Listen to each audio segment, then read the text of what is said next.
वो बात और कल का सेशन एक यहाँ पे रिसर्च मेथोडोलॉजी के ऊपर है, और मुझे लगता है कि पिसाक को मैं समय समय पर आईडीएस में भी मित्रों से कहता रहता हूँ कि आवश्यकता है कि हम यूनिवर्सिटी ऑफ राजस्थान की जो वाइस चांसलर है उनसे भी मेरी कई बार चर्चा हुई है कि आप अपने विभाग में अपनी यूनिवर्सिटी के अंदर रिसर्च मेथोडोलॉजी के वर्कशॉप लगाइए, मैं आऊँगा, जरूर बात करूँगा। सबसे बड़ी कमजोरी साथियों जो हमारे टीचर्स में, हमारे रिसर्चर्स में ये है कि कॉन्सेप्चुअल फ्रेमवर्क हम तैयार नहीं करते। अगर वेस्ट से कोई भी थीसिस मेरे पास आती है इवैल्यूएशन के लिए, तो उसमें सबसे ज्यादा एम्फेसिस कॉन्सेप्चुअल फ्रेमवर्क पे होता है।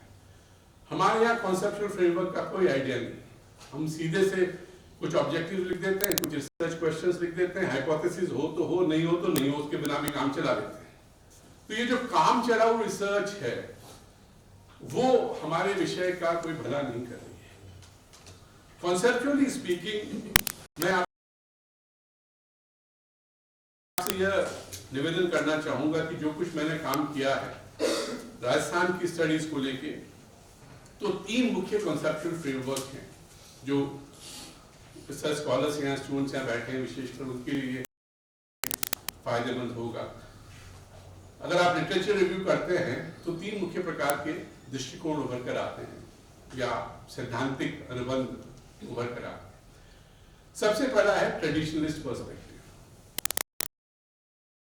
परंपरागत दृष्टिकोण, जिसमें बहुत ज्यादा एम्फेसिस इस बात पर दिया गया था कि there is a lot of continuity and change.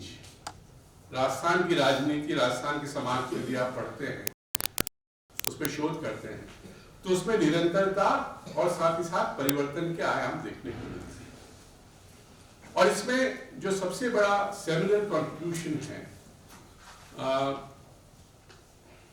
MSA Rao and दूसरे राइटर थे, उन्होंने स्टेट पॉलिटिक्स के ऊपर 2 वॉल्यूम लिखे थे। उसमें राजस्थान से संबंधित जो लेख था वो इकबाल नारायण साहब और पीसी माथुर साहब ने लिखा था। उस लेख का टाइटल था 1000 years of Rajput rule in Rajasthan।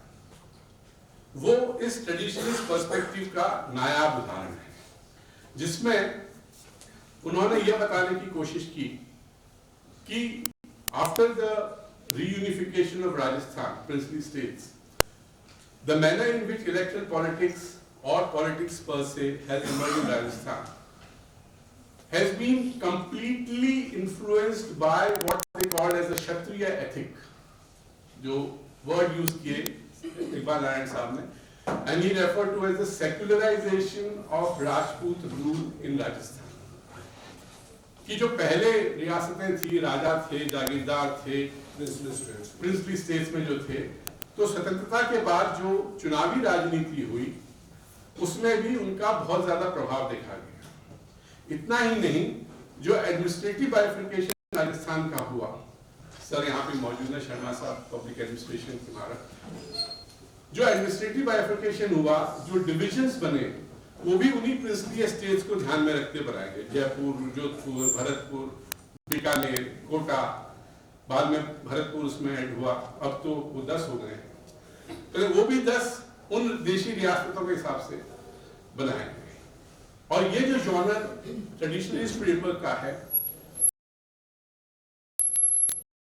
ऐसे कई विदेशी विद्वान थे जो राजस्थान में आए 1960s-70s के अंदर, who were in a way mesmerized by the royal houses of Rajasthan।